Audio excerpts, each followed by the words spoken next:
श्री शिवाय नमस्तु भय्यम। दोस्तों, आप सभी लोग जानते हैं कि 23 सितंबर 2025 यानी मंगलवार को पड़ रही है आश्विन माह की शारदीय नवरात्रि का दूसरा दिन। और दोस्तों, ये वह तिथि है जो आश्विन माह में पड़ने वाली सबसे बड़ी तिथि है, क्योंकि ये मंगलवार के दिन पड़ने वाली है। मंगलवार को पड़ रही है और इसका बहुत ही बड़ा और विशेष महत्व होता है। अगर कभी भी मौका लग जाए और आश्विन माह की नवरात्रि को पड़ जाए तो आप लोगों को एक हरा नींबू वाला उपाय तो अवश्य ही करना चाहिए। इन दोनों का संयोग बहुत ही कम आता है। इसी के साथ में जी ने अपनी शिव पुराण कथा में बताया है कि इस दिन आपको एक एक हरा नींबू वाला उपाय तो आपको अवश्य ही करना चाहिए, क्योंकि ऐसा दिन पूरे साल में सिर्फ एक ही बार आता है। और दोस्तों, आप सभी लोग जानते हो कि मंगलवार का अगर सबसे बड़ा कोई उपाय है तो वहां एक हरा नींबू वाला उपाय। तो दोस्तों, आश्विन माह की मंगलवार नवरात्रि का दूसरा दिन आप लोगों को इस एक हरा नींबू वाला उपाय को जरूर करना है। बहुत सारे लोग होंगे जिन लोगों ने इस उपाय को ना किया हो, मतलब पूरा साल निकल गया, उन्होंने किसी भी दिन इसे हरा नींबू वाला उपाय को ना किया हो। पर दोस्तों, आपके पास एक आखिरी मौका बचा हुआ है, जो कि 23 सितंबर 2025 आश्विन माह की मंगलवार नवरात्रि का दूसरा दिन के दिन है। इस दिन आप लोगों को इस वाले उपाय नवरात्रि का दूसरा दिन के दिन है को जरूर कर लेना। भले ही आपने पूरे महीने भर इस उपाय को ना किया हो, पर अगर आपने इस आश्विन माह के मंगलवार नवरात्रि का दूसरा दिन के दिन अगर इस वाले उपाय को कर लिया तो आपको इस उपाय को करने का वह फल मिलेगा जिसकी आपने कभी कल्पना भी नहीं करी होगी। इसीलिए आप लोग इस वाले उपाय को एक बार जरूर कर लेना है, ताकि आप लोगों के हाथ से यह मौका ना जा सके और आपको इस उपाय को करने का फल मिल सके। दोस्तों, यह उपाय पंडित जी ने अपनी शिव महापुराण की कथा में बताया है। जिस उपाय को आज हम आपको बहुत अच्छे से समझाने वाले हैं, इस वीडियो को देखने के बाद इस उपाय को समझने के लिए आपको कोई और वीडियो को देखने की जरूरत नहीं पड़ेगी। तो चलिए दोस्तों, उपाय को में करते हैं। देखिए, ये इस आश्विन माह के मंगलवार के दिन ये इतना खास होता है, इतना महत्वपूर्ण होता है। देखा गया है कभी कभी बड़े बड़े पूजा पाठ अनुष्ठान से जो मनोकामना पूर्ण नहीं होते, वह आश्विन माह की मंगलवार के दिन एक छोटे से उपाय करने से ही आपकी मनोकामना पूर्ण हो जाती है। और बहुत सारे लोगों ने इस उपाय को किया भी है और उनको इस उपाय को करने का फल भी जरूर मिला है। अगर आप लोग भी इस उपाय को करना चाहते हैं तो आप इस उपाय को पहले अच्छे से समझ लेना, सुन लेना, उसके बाद करना। आपको इस उपाय का फल जरूर मिलेगा। और इस उपाय को कर लेने से आपके घर में चाहे किसी भी प्रकार की दुख और समस्या क्यों ना चल रही हो, आपको उसका कारण भी नहीं पता है कि भाई ये समस्या किस कारण से चल रही है। उसका कुछ भी कारण हो सकता है, जैसे पितृ दोष हो सकता है या किसी भी तरह का मंगल दोष भी हो सकता है। तो इस दिन आप लोगों को ये वाला उपाय कर लेना है। ये एक ऐसा उपाय है जिस उपाय को अगर किसी विशेष दिन पर किया जाए तो भाई उस विशेष दिन का जो है वो तो हमें मिलता ही मिलता है, पर हमने उस दिन पर इस उपाय को किया है तो हमें उससे भी बड़ा फल मिलता है, और फल बहुत जल्दी मिलता है, क्योंकि आप इस उपाय को बहुत ही बड़े और विशेष दिन पर कर रहे हो। तो चलिए अब उपाय के बारे में बात करते हैं, लेकिन उससे पहले आप लोगों के लिए बात करते हैं तो ये जानना आवश्यक है कि आखिर ये उपाय किस समय करना है, किसको करना है और कैसे करना है। तो चलिए हम आगे आपको वीडियो में एक एक करके बता देते हैं। लेकिन उससे पहले अगर आप लोग हमारे या फिर मेरी आवाज आज पहली बार सुन रहे हैं और इस वीडियो को लाइक करके कमेंट बॉक्स में श्री शिवाय नमस्तुभय ओम नमः शिवाय जरूर टाइप कर देना। तो दोस्तों, इस एक हरा नींबू वाला उपाय को हमें इस आश्विन माह की मंगलवार के दिन कैसे करना है, किसको करना है, किस समय करना है और कहां पर करना है, ये सारे सवालों के जवाब आपको इस वीडियो में मिल जाएंगे। और जो ये वीडियो देखेगा भाई, उसको एक हरा नींबू वाला उपाय जरूर करना चाहिए, क्योंकि इस दिन तुलसी पत्ते का भी बहुत ही बड़ा और विशेष महत्व होता है। आ जाइए, एक हरा नींबू वाला उपाय की तो ये सोने पर सुहागा वाली बात हो जाती है, और ये बहुत ही बड़ा उपाय हो जाता है इस आश्विन माह के मंगलवार का। तो अब दोस्तों, इस एक हरा नींबू वाला उपाय को आखिर करना किसको है, सबसे पहले हम लोग वो बात जान लेते हैं। तो देखो, घर की जो बड़ी माताएं बहनें होती हैं उन माताओं बहनों में से कोई भी एक बड़ी माता बहन इस वाले उपाय को कर सकती है। और दोस्तों, अगर आप चाहे तो अपने घर में से सभी सदस्यों को भी इस उपाय को करवा सकते हैं। अगर किसी व्यक्ति की खुद की कोई मनोकामना है, खुद की कोई दुख और परेशानी है जो कि वह अपने लिए ही करना चाहता है इस वाले उपाय को, तो वह खुद अपने लिए भी कर सकता है। बाकी अगर कोई घर में से ऐसा है जो कि अपने पूरे घर परिवार की सुख और शांति के लिए ये वाला उपाय करना चाहता है, तो भाई वो भी करता रह सकता है, उसमें भी कोई दिक्कत वाली बात नहीं है।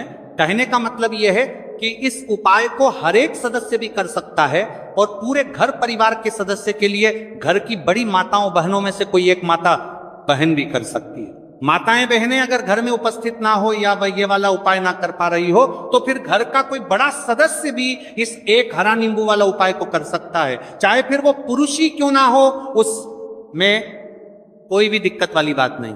उसके बाद में दोस्त और जो अगला प्रश्न निकल कर आता है वो ये आता है इस उपाय को लेकर कि आखिर इस उपाय को हमें किस समय करना है, सुबह के समय करना है कि शाम के समय करना है। तो देखो, इस वाले उपाय को आप लोग सुबह के समय भी कर सकते हो और शाम के समय प्रदोष काल में भी कर सकते हो। अब अगर आप पूछो कि भाई साहब सबसे उत्तम समय कौन रहेगा इस एक हरा नींबू वाला उपाय को करने का, तो हम आपसे बस यही कहेंगे कि इस उपाय को आप सुबह के समय करेंगे तो ज्यादा बेहतर होगा। बाकी अगर प्रदोष काल शाम के समय भी करेंगे तो भी अच्छा होगा, उसमें कोई भी दिक्कत वाली बात नहीं है। तो अब दोस्तों, जो अगली सबसे बड़ी और महत्वपूर्ण बात आती है वो ये आती है कि सुबह अगर हम उपाय को करेंगे तो हमें कितने बजे से लेकर कितने बजे तक के बीच में करना है, और शाम के समय प्रदोष काल में करेंगे तो हमें कितने बजे से लेकर कितने बजे के बीच में करना है। तो देखो, सुबह जितनी जल्दी हो सके आप उपाय को करने की कोशिश करना। बाकी अगर किसी कारणवश लेट भी हो जाओ, थोड़ी देर भी हो जाए, तो 10 या 11 बजे तक भी आप उपाय कर लेना, पर 12 बजे से ज्यादा देरी ना हो, ठीक है, इस बात का ध्यान रखना। उसके बाद में दोस्तों, अगर शाम के समय प्रदोष काल की बात करें, प्रदोष काल का जो समय होता है वह शाम के 6 बजे से शुरू हो जाता है। मतलब शाम के 6 बजे से लेकर 7 बजे के बीच का जो समय होता है, यह समय प्रदोष काल का समय होता है। तो आप इस उपाय को 7 या 8 बजे के बीच में भी कर सकते हो। मतलब शाम के 6 बजे से रात 8 बजे के बीच में आप कभी भी इस वाले उपाय को कर सकते हो, उसमें कोई भी दिक्कत वाली बात नहीं है। तो देखो दोस्तों, सबसे पहला उपाय देखिए आपको क्या करना है। तो एक हरे नींबू से आप अपने जीवन से 1000 क्या लाख क्या करोड़ों शत्रुओं का भी सफाया कर सकते हैं, और कभी भी आपके शत्रु, आपके दुश्मन आपको पलट कर देखें ये भी नहीं। अगर आपने एक हरे नींबू से छोटा सा उपाय कर लिया, तो जो लोग अपने जीवन में शत्रुओं से, दुश्मनों से बहुत परेशान हो चुके हैं, या जिन लोगों के ऊपर शत्रु बहुत कुछ किया कराया करवा रहे हैं, तो ऐसा समझ लीजिए कि जो भी बंधनवार क्रियाएं आपके जो भी पृथ्वी पर प्रच्छंदात करती है, ऐसे आपके जो भी बंधनवार क्रियाएं, वो जो भी बंधनवार शत्रु ने करवा रखी होंगी, आपके दुश्मन ने करवा रखी होंगी, किसी भी तरह से अगर आपके दुश्मन आपको नुकसान करना चाहते हैं, आपको हानि पहुंचाना चाहते हैं, या किसी भी तरह से आपको परेशान कर रहे हैं, कोई भी दुख कोई कष्ट आपको दे रहे हैं, किसी भी आपकी संपत्ति पर, आपके व्यापार पर, आपकी दुकान पर उनकी बुरी नजर है, कुछ हड़पने की कोशिश कर रहे हैं, तो समझ लीजिए कि एक हरा नींबू लेकर बहुत छोटा सा उपाय आप करेंगे, और जो शत्रु आपको अपनी ताकत दिखा रहे हैं, आज आपको परेशान कर रहे हैं, उन शत्रुओं की सारी अकड़ निकल जाएगी। एक हरे नींबू के उपाय को अगर आप सही तरीके से कर लेते हैं, तो देखिए उपाय पूरा समझिए, सही से समझ के उपाय करेंगे तो 101% ये उपाय काम करता है। और जो भी आपके दुश्मन हैं या जो भी आपके शत्रु हैं, उनका सफाया पूरी तरह से हो जाता है। तो इस उपाय के तो आप किसी भी दिन कर सकते हैं। दूसरी चीज, स्त्री पुरुष कोई भी इस उपाय को कर सकता है। ऐसा उपाय आज की वीडियो में लाए हैं जिसमें आपके कोई पैसे खर्च नहीं होने वाले, सिर्फ आपको एक नींबू से उपाय करना है। अब ये हरा नींबू ही है जो आपके जीवन से शत्रुओं का पूरी तरह सफाया कर देगा, और कभी भी दुश्मन और शत्रु आपको परेशान नहीं कर पाएंगे। चाहे शत्रु और दुश्मन कितने भी पावरफुल हो, कितने भी ताकतवर क्यों ना हो, फिर भी आपका बाल बांका नहीं कर सकते। मतलब कितनी भी कोशिश कर ले लेकिन फिर भी आपका कुछ नहीं बिगाड़ पाएंगे। तो चलिए बात कर लेते हैं उपाय की। उपाय किस तरह से आपको करना है, तो देखिए सबसे पहले तो आपको इसमें एक हरा नींबू लेना है, ठीक है ना। अब ये उपाय गुप्त शत्रुओं के लिए भी है और उस दुश्मन के लिए भी है जो सामने से आप पर वार कर रहा है, आपको किसी भी तरह की धमकी दे रहा है, कोई नुकसान आपका कर रहा है, वह शत्रु भी परास्त हो जाएगा। और जो आपके पीठ पीछे आपका बुरा कर रहे हैं, क्योंकि देखिए जो गुप्त शत्रु होते हैं ना, इनका ना तो हमें नाम पता होता है, ना इनका एड्रेस पता होता है, ना ये पता होता है कि कितने शत्रु हैं, है ना। क्योंकि ये तो गुप्त तरीके से शत्रुता करते हैं और गुप्त शत्रु के बारे में किसी को कुछ पता नहीं चल पाता है। बहुत कम लोग होते हैं जान जाते हैं कि हाँ किसी ने कुछ करवा रखा है, फिर भी ये नहीं जान पाते हैं कि कौन व्यक्ति है जो ऐसा करवा रहा है ना। ये बहुत मुश्किल है पता करना। लेकिन अगर आपको आपके दुश्मन का नाम नहीं पता, आपका दुश्मन कहाँ रहता ये भी नहीं पता, कौन आपसे शत्रुता कर रहा है ये भी नहीं पता, फिर भी ये उपाय आप करिए। क्योंकि जो दुश्मन है, जो शत्रु है, इस उपाय को करने से आप देखेंगे कि वह तुरंत आपके जीवन से दूर हो जाएगा और उसका किया कराया भी दूर हो जाएगा।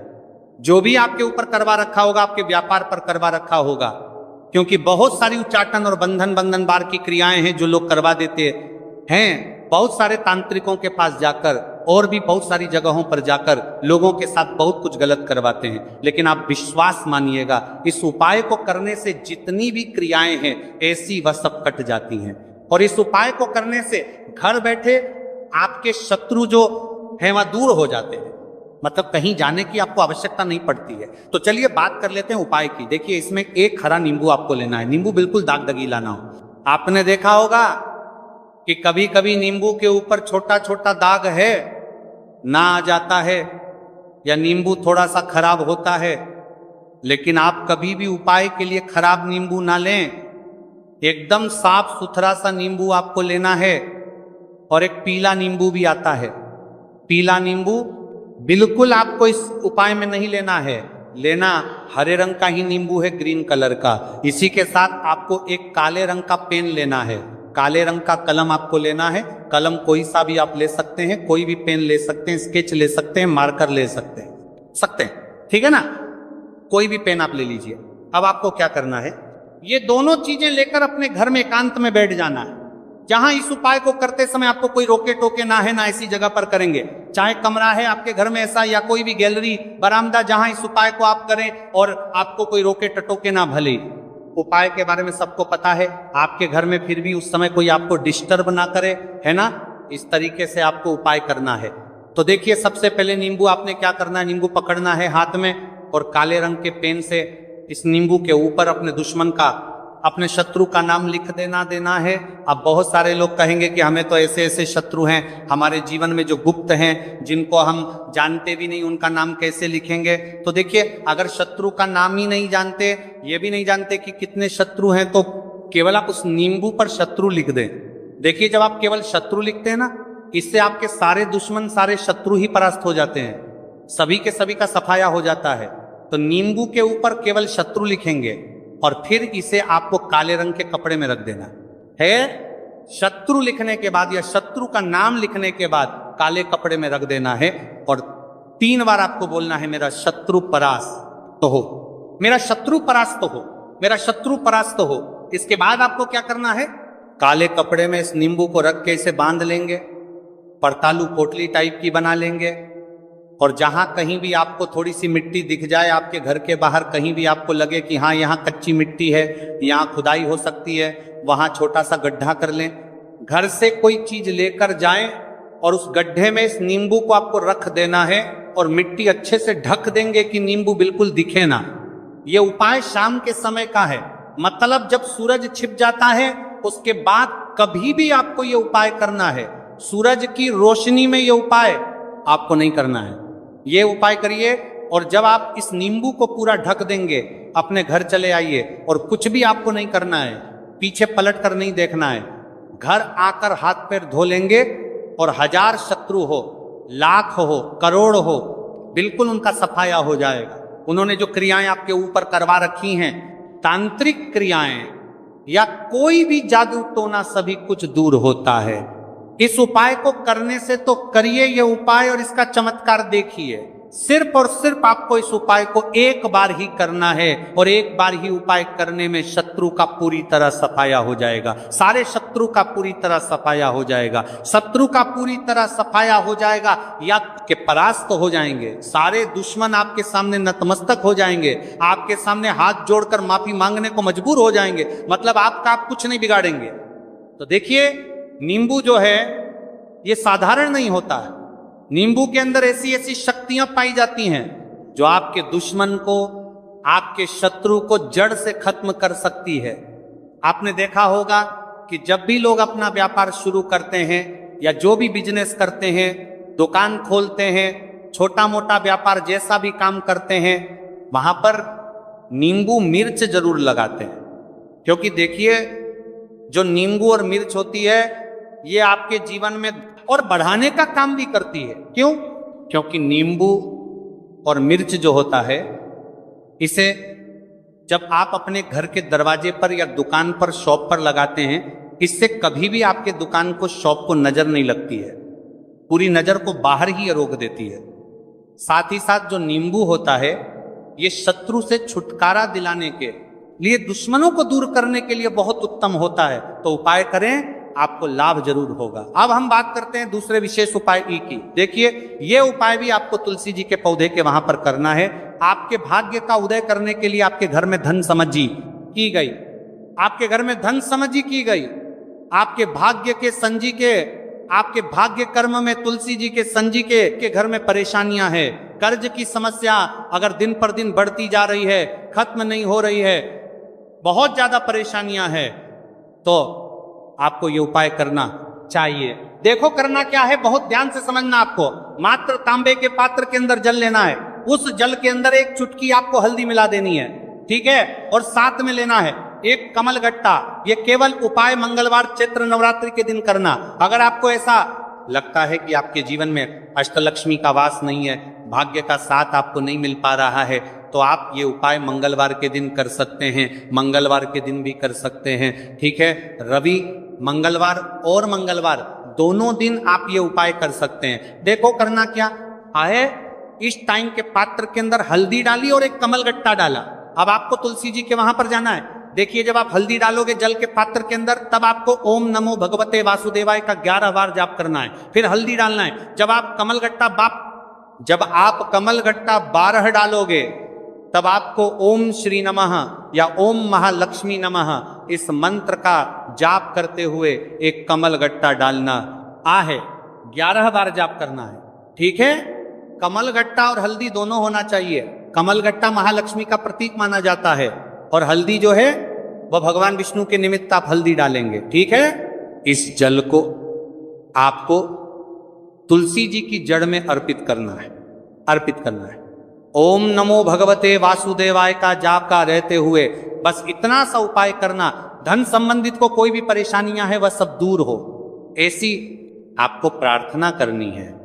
कर्ज से जुड़ी कोई परेशानी हो तो ऐसी प्रार्थना करनी है कि ये दूर हो जाए। ऐसी कामना करते हुए ये दूसरा प्यारा सा उपाय आपको करना है। तो देखो, ये हो गया दूसरा उपाय जो कि आप सुबह से लेकर के शाम तक कर सकते हैं। मंगलवार के दिन सिर्फ एक बार ही करना है। अब जो कमल गट्टे है, कमल गट्टे को आपको वहीं पर तुलसी जी के वहां पर रखे रहने देना है, आपको उठाना नहीं है। चाहे तो आप तुलसी जी की वहीं पर गांठ दें, ठीक है, तो भी चलेगा। तो इस प्रकार से आपको ये सुंदर सा उपाय करना है। अब हम बात करते हैं तीसरे उपाय की। ध्यान रखना, ये जो दूसरा उपाय है ये आपको आपके घर में ही करना है, बाहर कहीं पर भी मत कर करके आना, ठीक है? घर में अगर तुलसी जी हो तो ही आप ये उपाय कर सकते हैं। अब हम बात करते हैं तीसरे विशेष उपाय। देखो, भाग्य का साथ आपको मिले और गुरु बृहस्पति को मजबूत करना बहुत जरूरी होता है। इसीलिए पूज्य गुरुदेव ने एक बहुत ही सुंदर सा उपाय बताया था, जो कि है पीले चावल का। थोड़े से अक्षत लेना, चावल लेना। अगर आपको ऐसा लगता है ना कि आपको किसी भी चीज में सफलता नहीं मिल पा रही है, किस्मत का साथ आपको नहीं मिल पा रहा है, तो पीले चावल लेना। पीले चावल कैसे करोगे? 11 चावल लेना साबुत, उसके अंदर जो पीला चंदन है वह आपको मिला देना है और चावल को पीला रंग कर देना है, ठीक है? साथ में लेन एक बेलपत्र और साथ में लेना है तांबे के पात्र के अंदर जल। ठीक है, ये तीनों सामग्री लेकर के मंगलवार नवरात्रि का दूसरा दिन के दिन सुबह से लेकर के रात्रि तक जब आपकी इच्छा हो तब आप ये उपाय कर सकते हैं। अब आपको क्या करना है, भगवान शिव के मंदिर में जाएंगे, जो एक बेलपत्र है वह माता अशोक सुंदरी वाले स्थान पर आपको अर्पित करना है। डंडे का हिस्सा जलाधारी की तरफ हो, चाहे उस प्रकार से आपको ये बेलपत्र अर्पित करना है। जब बेलपत्र अर्पित करोगे तब आपको कुंदकेश्वर महादेव का नाम लेना है माता अशोक सुंदरी वाले स्थान पर। ठीक है, अब जो चावल के दाने हैं जो अक्षत लेकर के आए हैं वह भगवान शिव के शिवलिंग पर आपको अर्पित करना है। जब आप अर्पित करोगे तब आपको बृहस्पति शवर महादेव का नाम लेना है। बृहस्पति शवर महादेव ही एक ऐसे महादेव हैं जो आपके गुरु ग्रह को मजबूत करता है। तो आपको इस प्रकार से अर्पित करना है और अंत में एक लौटा जल धीरे धीरे पतले दरा से बृहस्पति शवर महादेव का स्मरण करते हुए या श्री शिवाय नमस्तुभयं का जाप करते हुए आप अर्पित करें, या मात्र केवल और केवल मंगलवार के दिन किया जाता है और यह उपाय बहुत ही ज्यादा प्रभावशाली है। ध्यान रखना, हल्दी का उपयोग मत करना, चावल में पीला करना है, चावल को तो पीला चंदन ही होना चाहिए। ठीक है, अब ये जो उपाय जो भी करता है निश्चित तौर पर उसके जीवन के सारे अंधकार दूर होते ही होते हैं, उसको सफलता भी मिलती है, बृहस्पति मजबूत होते हैं, किस्मत का साथ उसको मिलने लगता है। ये उपाय अगर आप प्रदोष काल के समय करते हैं तो और लाभकारी सिद्ध होता है। तो दोस्तों, ये थे पूज्य गुरु जी द्वारा बताए गए कुछ बहुत ही खास उपाय। अगर आपको जानकारी अच्छी लगी हो तो वीडियो लाइक करिएगा। मिलते हैं फिर एक नए वीडियो के साथ। श्री शिवाय नमस्तुभयं।